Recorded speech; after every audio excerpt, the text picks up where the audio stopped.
Welcome my dear friends, कैसे हैं आप सब लोग। मैं हूं आपका दोस्त नितिन और आज हम डिस्कशन करने वाले हैं बीकॉम ऑनर्स सेमेस्टर 1 का syllabus of financial accounting. BCom honours semester 1 का ये सिलेबस है और 6 क्रेडिट पॉइंट्स के लिए आप इसकी पढ़ाई करते हैं। इसका नाम है फाइनेंशियल अकाउंटिंग।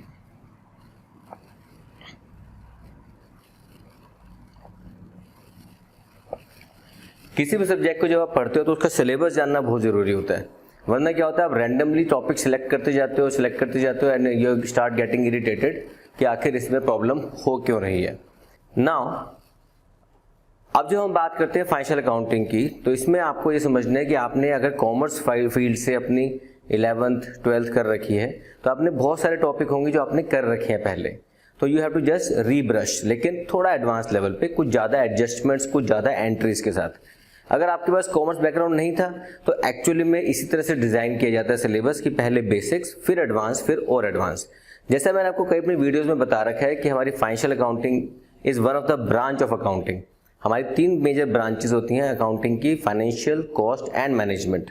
तो हमारी जो 3 ब्रांच में से पहली ब्रांच है फाइनेंशियल। जब इसको समझ जाते हो तो आप कॉस्ट पे जाते हो, जब इसको समझते हो तो management accounting, then financial management, income tax, so many courses which you can take up after going through this particular basic topic. तो फाइनेंशियल अकाउंटिंग की जब बात करते हैं तो इसके अंदर हमारे जो टॉपिक है ये 5 यूनिट्स में डिवाइडेड है। 5 units are covered into this. सबसे पहली यूनिट जो है दैट इज इंट्रोडक्शन। सर ये इंट्रोडक्शन का मतलब क्या है? इंट्रोडक्शन का मतलब ये नहीं कि हम आपको बता रहे हैं अकाउंटिंग क्या होता है, वो एक डेफिनेशन है, समझाएंगे अकाउंट्स, अकाउंटिंग, अकाउंटेंसी, सारी चीजें हम आपको समझाते हैं उसके अंदर। इसमें आपको समझ में आता है कि इंट्रोडक्शन मतलब बेसिक्स क्या है अकाउंट्स का, टर्म्स क्या होती है, मतलब it will start from basic terms accounting की, प्रिंसिपल्स, आपके इसके बारे में बात करें तो journal, ledger, trial balance, balance sheet, final accounts. अब फाइनल अकाउंट 2 कंपनीज के, एक कंपनीज के और एक नॉन प्रॉफिट ऑर्गेनाइजेशंस के। अब आप गौर करोगे तो आपने ये सारा सिलेबस 11th में कर रखा है। अगर आपने कॉमर्स से अपना बैकग्राउंड लेके आए हैं तो terms, principles, journal, ledger, trial balance, balance sheet, final accounts of companies, non profit organisation. कहीं भी डाउट होता है तो नो नीड टू वरी कि सर अभी ना नीचे कमेंट आने शुरू हो जाते हैं, सर सिलेबस कब शुरू करोगी, जल्दी पढ़ाना शुरू करो। कुछ नहीं करना आपने, आप टॉपिक लिखो basic terms accounting Nitin Goyal, मेरी वीडियो बनी हुई है। Principles of accounting Nitin Goyal, video मिलेगी। Journal, ledger, trial balance Nitin Goyal, video मिलेगी। Balance sheet, final accounts Nitin Goyal, आपको वीडियो मिल जाएगी। पूरा सिलेबस कवर्ड है, no need to go for any tuition. Part 2 unit 2 की अगर बात करते हैं तो इसमें जो हम चीजें कवर करते हैं, थोड़ी नई चीज आपके लिए आती है, लेकिन पहले कुछ पढ़ी हुई है, कुछ चीजें नहीं पढ़ी हुई। जैसे सबसे पहली बात आएगी, नाम आएगा डेप्रिसिएशन। अब डेप्रिसिएशन आप लोगों ने पढ़ा हुआ है 11th में। डेप्रिसिएशन क्या होता है? Decrease in the value of asset, fix asset because of normal wear and tear, efflux of time, obsolescence. बहुत सारे हमारे टारगेट्स होते हैं जिसके कारण एक एसेट की वैल्यू डाउन चली जाती है। इसके अलावा एक टॉपिक आप पढ़ते हैं इसमें, इन्वेंटरी वैल्यूएशन। अब यहां पे थोड़ा सा नया आ गया आपके लिए, और ये टॉपिक आपको बेस देगा कॉस्ट अकाउंटिंग के एक टॉपिक में, इन्वेंटरी और मटेरियल चैप्टर के अंदर, जब कॉस्ट अकाउंटिंग करोगे कुछ सेमेस्टर्स के बाद। इन्वेंटरी वैल्यूएशन होता क्या है? आपने अपनी कंपनी में गोदाम खोला हुआ है, गोदाम के अंदर आपने सामान भरा हुआ है, सामान आता रहता है, निकलता रहता है, आता रहता है, निकलता रहता है। तो जो आता रहता है उसको बोलते हैं रिसिप्ट, जो जाता है उसको बोलते हैं इशू। सेल इसलिए नहीं बोलते क्योंकि उसको हम इशू बोलते हैं, गोदाम से सेल नहीं होती, सेल सेल्स डिपार्टमेंट करता है। अब इसमें कुछ चीजें डेप्रिसिएशन के अंदर आप मीनिंग समझते हो, मीनिंग क्या होता है, इसके मेथड्स क्या होते हैं, इसका मीनिंग डिफरेंस कैसे होता है डिप्लीशन एमोर्टाइजेशन से। इन्वेंट्री में LIFO, FIFO, HIFO, average, weighted average, ऐसे बहुत सारे मेथड होते हैं। अब सर क्या इसकी वीडियो पे आप इसके लेक्चर कब शुरू करोगे? सर लिखो depreciation Nitin Goyal, inventory valuation Nitin Goyal, आपको टॉपिक मिल जाएगा। No need to think about, no need to wait for tuition starting. आपको ट्यूशन की जरूरत ही नहीं है जब आपके पास सारा सिलेबस कवर्ड है। तो पार्ट 3 बिल्कुल नया है आपके लिए, इसमें बिल्कुल नई चीजें मिलेंगी आपको। ये एक तरह से आपको बेसिक क्लियर करने के बाद then you are going to understand कि अब इसको एडवांस लेवल पे सीखना है, कुछ तो नया चाहिए ना, वरना कहोगे यार ये 11th 12th में क्यों कराया था। तो यहाँ पे आपके टॉपिक आते हैं हायर परचेज। नया है नाम, है ना, नया नाम आया है।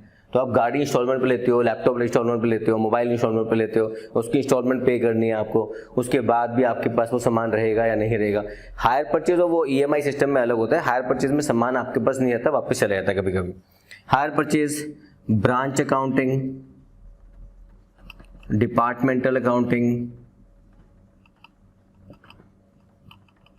ब्रांच क्या होता है? आपने एक कंपनी खोली, कंपनी का एक हेड ऑफिस बनाया। अब हेड ऑफिस के बाद उसकी कई जगह पे आपने ब्रांचेस खोली। हर ब्रांच के रिस्पेक्टिव खर्चे भी होंगे, इनकम भी होगी, उनकी अपनी कोई रिक्वायरमेंट्स भी होगी, उसको सामान भेजा जाएगा, वहां से सामान वापस भी आएगा। All these records are maintained under branch accounting.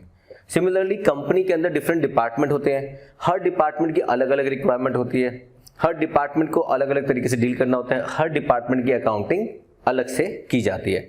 तो ये दो टॉपिक जो है ये तो आप आराम से सर्च करो नितिन गोयल के नाम से, सिर्फ टॉपिक का नाम लिखो और उसके आगे मेरा नाम लिखो नितिन, GOEL, ठीक है। तो आपको वो टॉपिक मिल जाएगा यूट्यूब पे पूरा कवर किया हुआ। टॉपिक नंबर 4, अब आप कहोगे सर फिर से 12th में ले आए, पार्टनरशिप अकाउंटिंग।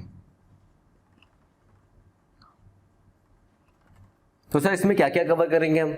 तो यूनिट नंबर 5 जो पार्टनरशिप अकाउंटिंग है उसमें क्या क्या कवर करते हैं? Admission of partner, retirement of partner, death of a partner, dissolution of partner. लेकिन एक नई चीज जो डिसोल्यूशन में आपके लिए आएगी दैट इज इंसॉल्वेंसी।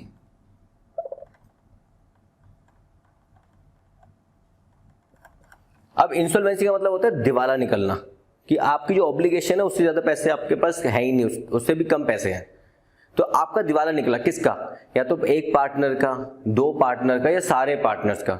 तो we call it insolvency of one partner और इंसॉल्वेंसी ऑफ ऑल पार्टनर्स। तो यहाँ पे आपके ना कुछ सीनियर्स लोग होंगे वो ऐसा बोलेंगे, अरे तुझे पता है क्या क्या गार्डनर वर्सेस मुर्रे रूल।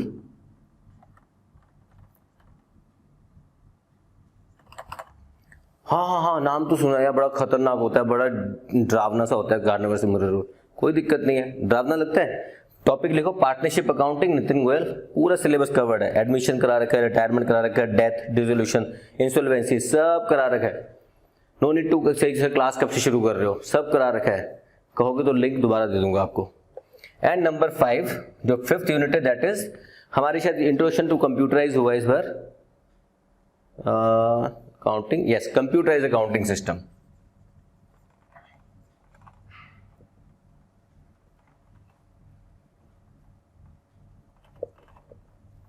इसमें कुछ सॉफ्टवेयर के बारे में बताते हैं कि हमारे पास बहुत सारे सॉफ्टवेयर होते हैं, बिजी, टैली प्राइम, सेक, बहुत सारे सॉफ्टवेयर होते हैं मार्केट में। उसमें से किसी एक सॉफ्टवेयर को पकड़ लेंगे, जैसे आपके हो सकता है टैली के बारे में डिस्कशन करें। तो जितना भी आपने ये काम किया ना, introduction, depreciation, hire purchase, partnership, इसके अलावा जो आपके सिलेबस में नहीं आता है जैसे bank reconciliation statement, bills of exchange, ये सब चीजें सिलेबस में नहीं है, लेकिन टैली में कराई जाती है। कंप्यूटराइज अकाउंटिंग का बहुत इंपॉर्टेंट रोल होता है जब हम बात करते हैं बेसिक लेजर समझना, बेसिक वाउचर्स, बेसिक एंट्रीज, ये सब चीजें आप सीखते हो with respect to a software, उसके अंदर आप एंट्री करते हो। फायदा क्या होता है कंप्यूटराइज अकाउंटिंग का? फायदा ये होता है कि it will help you to generate reports instantly. अब रिपोर्ट्स जो होती है, reports can be for journal, ledger, trial balance, anything you want to do. तो सबसे ज्यादा वेटेज किसकी है सर एग्जामिनेशन में? सबसे ज्यादा वेटेज आती है ये यूनिट नंबर 2, 3 और 4 की, मेजर वेटेज होती है। इसमें से फाइनल अकाउंट का क्वेश्चन आ सकता है, एनपीओ का भी आ सकता है। कंप्यूटर्स अकाउंटिंग में क्योंकि थियोरिटिकल ज्यादा सिखाते हैं ये लोग, तो ज्यादातर थ्योरी आपके पास ज्यादा आती है। हाँ, पूरा एक सिलेबस है कंप्यूटर्स अकाउंटिंग का, तो आपको टैली सिखाया जाता है सॉफ्टवेयर के हिसाब से। आई होप कि आपको फाइनेंशियल अकाउंटिंग का जो सिलेबस है, जिसके 6 क्रेडिट पॉइंट के लिए आप पढ़ाई करेंगे, इसका जो कोड लिखा आएगा वो आएगा BCom ऑनर्स 1.2, BCH 1.2। इसको आपने पढ़ना है। बहुत सारी बुक्स हैं मार्केट में रेफर करने के लिए मिलती हैं, लेकिन पढ़ाने का तरीका सबका अलग अलग होता है, मेरा बहुत अलग है। तो प्लीज़ हो सके तो कोशिश करके इन सब प्लेलिस्ट के ऊपर जा के इसकी पढ़ाई करो। अदरवाइज आप सिंपल लिखो BCom financial account Nitin Goyal, मतलब जहां जहां आप ये नाम लिख के ढूंढोगे टॉपिक को, शायद आपको मेरी वीडियो मिल जाएगी। जिसकी नहीं मिलेगी बाई चांस, तो शायद वो डिपार्टमेंटल अकाउंटिंग की वीडियो नहीं है मेरे पास, अभी कंप्यूटर्स अकाउंटिंग की वीडियो नहीं है, क्योंकि मैंने ये अभी कराया नहीं है। और बाकी सबकी ऑलमोस्ट वीडियो है, सबकी वीडियो है। मतलब अगर आप उन वीडियो को कर लेते हैं तो आज तक का रिकॉर्ड है। पिछले 3 साल से मैंने वीडियोस बना के डालते जा रहा हूँ मैं, और मेरे बहुत स्टूडेंट्स हैं जिनको मैंने देखा नहीं है आज तक, उन सबके कमेंट मिलते हैं कि sir because of these videos हमें ट्यूशन पढ़ने की ज़रूरत नहीं पड़ी। ना सिर्फ ट्यूशन पढ़ने की ज़रूरत नहीं पड़ी, मैंने अपने दोस्तों को भी पढ़ाया और मेरे 80% मार्क्स आए। I am so happy. तो मुझे बड़ी खुशी मिलती है अगर आपका फीडबैक मुझे मिलता है। तो आपको लेकिन मेरी फीस देनी पड़ेगी। वो फीस क्या है? वो फीस है, नीचे एक बटन है सब्सक्राइब का, रेड कलर का बटन होता है, उसको दबा दो, सब्सक्राइब कर दो चैनल को और दोस्तों को शेयर कर दो। और हर उस स्टूडेंट तक पहुंचने की कोशिश करवाना है इस चैनल को जो ट्यूशंस के लिए पैसे नहीं दे सकते। It's very difficult for some families to afford these many high charges, जो कि इन कोचिंग के हिसाब से इनसे पैसे चार्ज किए जाते हैं। तो please support me, support my channel to reach out those audiences, दो स्टूडेंट्स जो पैसे खर्च नहीं कर सकते।